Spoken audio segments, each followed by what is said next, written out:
Hi everyone, welcome back to a new video. This video is going to be a little bit different because we're not using a pop, we're using a training hand. So today I'm going to be sculpting. I'm going to be using Strut from Glam and Glitz. I'm going to be using Clear from Nao, Blueberry Bonbon Glitter from Nail Sugar. This is one of my favourites, although I say that about every glitter, so it probably doesn't count. And I'm going to be using some Mylar flakes. I love these. Oh, they're lovely. Lovely, lovely, lovely. So I have to apologise in advance for my terrible camera skills in this video.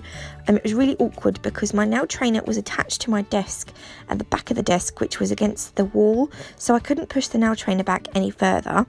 But then also I couldn't put my camera tripod any further towards me because it was right on the edge of the other side of the table. So the camera was like really close to the hand and it just made everything a little bit awkward. So I apologise in advance. That was a bit of a mouthful. So I have, I'm using a Nao sculpting form. I don't know if you can get them from other places, but this one I got from Nao. When you put it on, make sure it is straight with the nail and there's no gap underneath.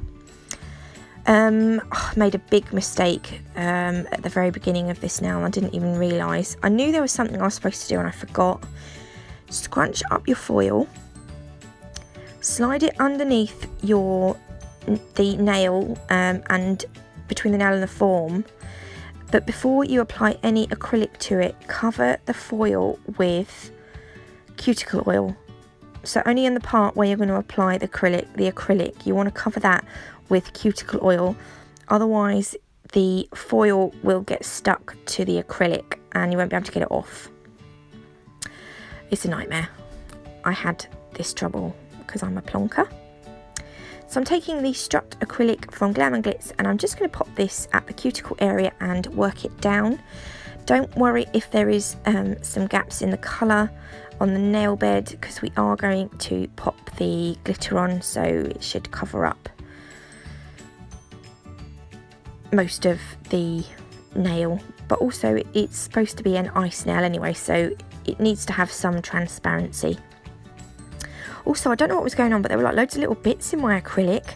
I don't know if there was something on my paper towel or if it was actually in the acrylic, but I'm sure I didn't have this trouble last time I used it.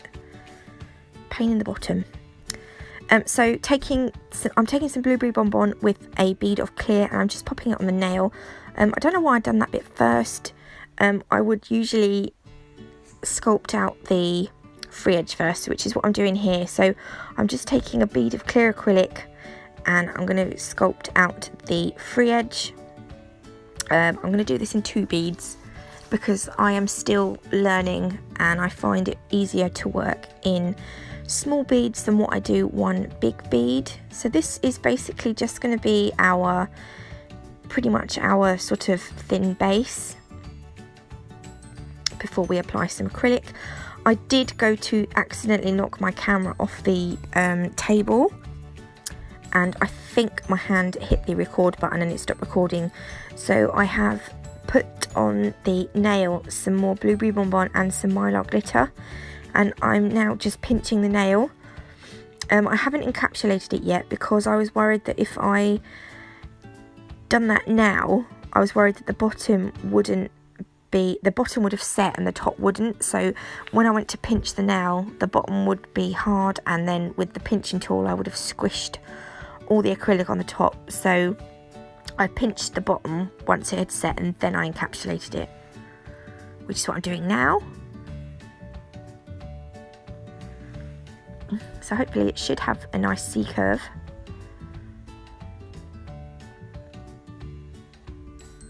I know you're thinking, well, it's only on a training hand, so you don't really have to worry, but you know, if a job's worth doing, it's worth doing properly, and also you don't want to start getting into bad habits.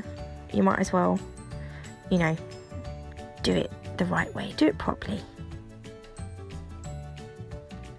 So I'm just making sure I've got my apex nice. So the nail has now set and this is where I struggled to get the foil off, so I very cleverly edited this bit so it looked like I'd taken the foil off nice and easily, and actually I had to get my scissors out and dig at the back of the nail. Oh, so now you've taken the foil off, go ahead and file and buff the nail. I've done this off camera because there was no room between the camera and the nail trainer, so I filed it off camera. Grab your top coat, this is the best part. Cover the nail in that amazing top coat.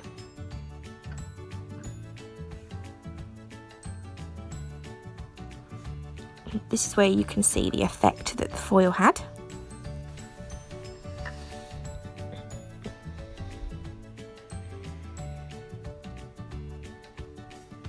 I think it looks lovely. I wish I'd done this for Christmas, but never mind. So I'm going to zoom in so you can see the bottom of the nail where it's supposed to look like ice. I don't think that's too bad. I think that looks pretty awesome, even though I fluffed up with the foil. I'm quite pleased.